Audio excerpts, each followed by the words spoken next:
هەرێمی کوردستانی عێراق لە ساڵی 1992 تا ئێستا ڕێگایەکی درێژی پێواوە لەگەڵ هەموو کەموکۆڕیەکان دوای ئەزموونی 26 ساڵ خۆبەڕێوەبەری و ئیدارەی خۆجێیی و بە وتەی هەندێک لە چاودێران بە شێوازێکی دۆفاکتۆ سەربەخۆ ئێستا ئەم هەرێمە خۆی ئامادە دەکات بۆ بەڕێوەبردنی ڕفراندۆمی فەرمی بۆ سەربەخۆیی.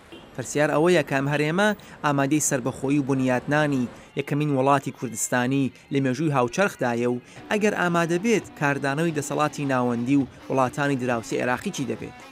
بەڕێز مەسعود بارزانی سەرەتای ساڵی 2016 لە سەدەمین ساڵیادی ڕێکەوتنی سایکس-پیکۆ کە وڵاتی عێراق و هەندێک تر لە وڵاتانی ناوچەکەی لێکەوتەوە ڕایگەیاند خوازیاری بەڕێوەچوونی ڕفراندۆمی سەربەخۆییە، بەڵام جێبەجێکردنی ئەم داخوازیە کەوتە دواوە و ئێستا بڕیار وایە 25 مانگی سەپتامبر ڕفراندۆم بۆ سەربەخۆی کوردستان بەڕێوە بچێت.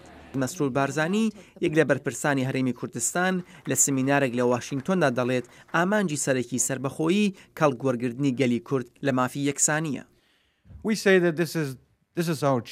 سەربەخۆیی هەلێکە بۆ ئێمە بۆ ئەوەی ببینە هاوتای نەتەوەکان و وڵاتانی تر بۆ دەستەبەرکردن و کەڵەگوەرگرتن لەو مافانەی وڵاتانی تر و نەتەوەکانی تر بە دەیان و سەدان ساڵە کەڵکی لێ وەردەگرن. تەواوی ئەو شتەی ئێمە دەمانەوێت بەرامبەری و یەکسانیە لەگەڵ نەتەوەکانی تر. ئێمەش وەک هەر نەتەوەیەکی تر خوازیاری ئاشتی و یەکسانین. ئێوە دەزانن ئێمە ئەو مافانەمان نەبووە. لە هەنگرانی بەڕێوەچوونی ڕفراندۆم دەڵێن هاوڵاتی بوونی کورد لە عێراقدا جگە لە کۆمەڵکوژی ئەنفال سەرکوتکردن و نابەرابەری هیچ دەستکەوتێکی تری نەبووە و کورد مافی خۆیەتی بڕیار لەسەر چارەنووسی خۆی بدات و ئەم بڕیارە تەنانەت دەتوانێت کەمایەتی ئاینیەکانیش بپارێزێت.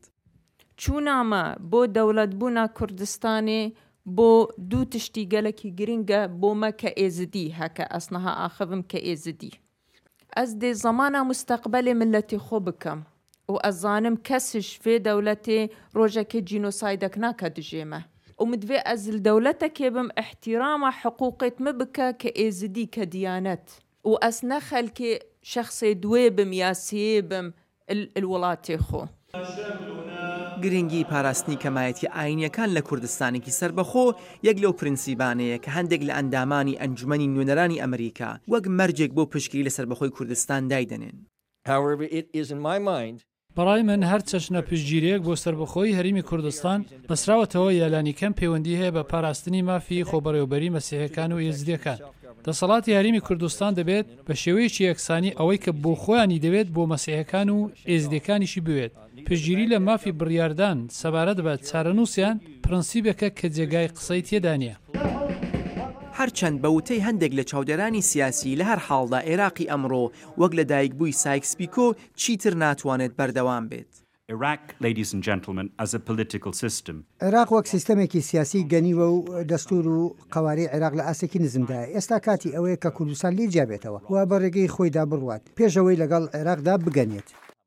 بەڵام دەکوترێت زۆرینەی وڵاتانی دراوسێ وڵاتە ڕۆژهەڵاتیەکان و تەنانەت ئەمریکاش لەگەڵ پرسی ڕەفراندۆم نین.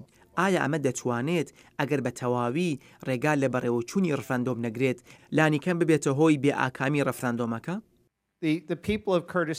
گەلی کورد لە ڕادەبەدەر و نزیک بە هەمووان خازیاری سەربەخۆیین.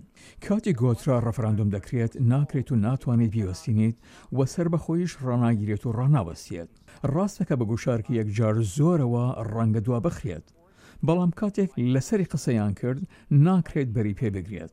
هەرچەند ئەمریکا دژی ئەم بریارە بێت و هەموو نێرانی تریش کاتێک ڕەفراندۆم بەڕێوە چوو ئەمریکا و هەموو وڵاتانی تر ڕوبەڕووی واقعێکی نوێ دەبن و خۆیانی لەگەڵ ڕێک دەخەن. سیاسەتی ئەمریکا وەک جلهێزی جیهانی تا ئێستا پشتگیری لە عێراقی یەکپارچە بووە کە بەڕای هەندێک لە چاودێرانی سیاسی و کەسایەتیە سەربازیەکان ئەم سیاسەتە دەبێت بگۆڕدرێت. سایکس-پیکۆ مردووە و ئێمە ناتوانین زیندوی بکەینەوە هەرچەندە وزارەتی دەرەوەشمان هەوڵ بدات ئەو ڕێکەوتنە دووبارە بێتەوە جێبەجێکردن. ئەمە ڕوونادات ئێمە یاد دەبێت لە کنارەوە بوەستین و چاو لە گۆڕانکاریەکان بکەین کە لە ژێر کاریگەری دەستەوەردانەکانی ئێران دێتەدی یا خۆمان گۆڕانکاریەکان ئیدارە بکەین و سوودی استراتیژیک بۆ خۆمان و هەوپەیمانانمان دەستەبەر بکەین. بۆیە ئێمە دەبێت دەست لە سیاسەتی عێراقی یەکپارچە بچێشین و بە جددی پشتگیری لە سەربەخۆیی کوردستان بکەین. بەڵام بەپێی ئەوە ئیدارەی ترامپ تا ئێستا ئامادە نەبووە پشتگیری لە پرسی ڕەفراندۆم بکات. ئایا لابی کورد توانیویەتی لە کۆنگرس هاودەنگیەک بۆ ئەم پرسە پێک بێنێت؟ I don't actually know the answer to that one either. I have to be able to name somebody. من وەڵامێکم بۆ ئەم پرسیارە نییە چونکە لە نێو دیموکراتەکاندا کەس نابینم باسی ئەم بابەتە بکات هەتا بتوانم بڵێم هەلمەتێکی دوو حزبیمان لەم بارەوە دەست پێ کردووە لە ڕاستیدا لە کۆنگرێس سەبارەت بە پرسی ڕیفراندۆم من وەکو پێویست شتێکیم نەبیستووە و قسەی لەسەر نەکراوە. بەڕای هەندێک لە چاودێران لە ئاستی ناوچەییشدا ئێران وەک یەک لە نەیارانی سەرەکی ڕەفراندۆم و پرسی سەربەخۆیی کورد دەتوانێت لە ئەگەری سەربەخۆیی هەرێمی کوردستان مەترسی سەربازی بۆ کوردستان دروست بکات. ئەگەر شتی وا ڕوو بدات ئەمریکا چەند ئامادەیە پشتگیری لە کوردستان بکات.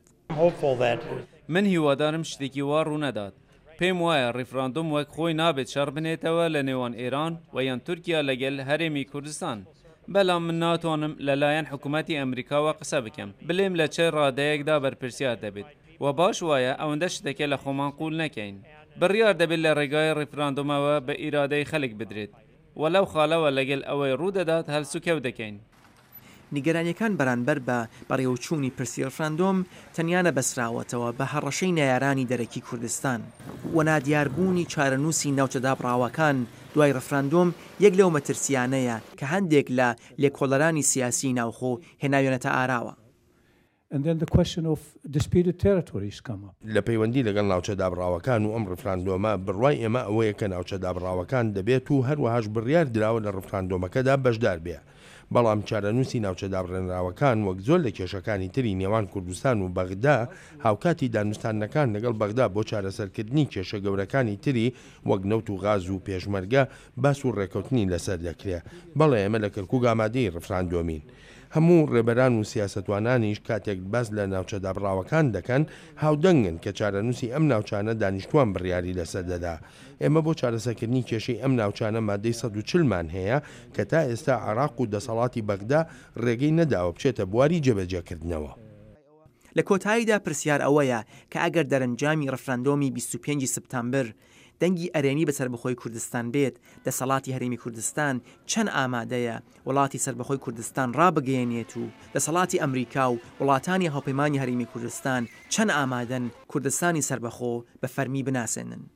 شاهد عەلەوی دەنگی ئەمریکا.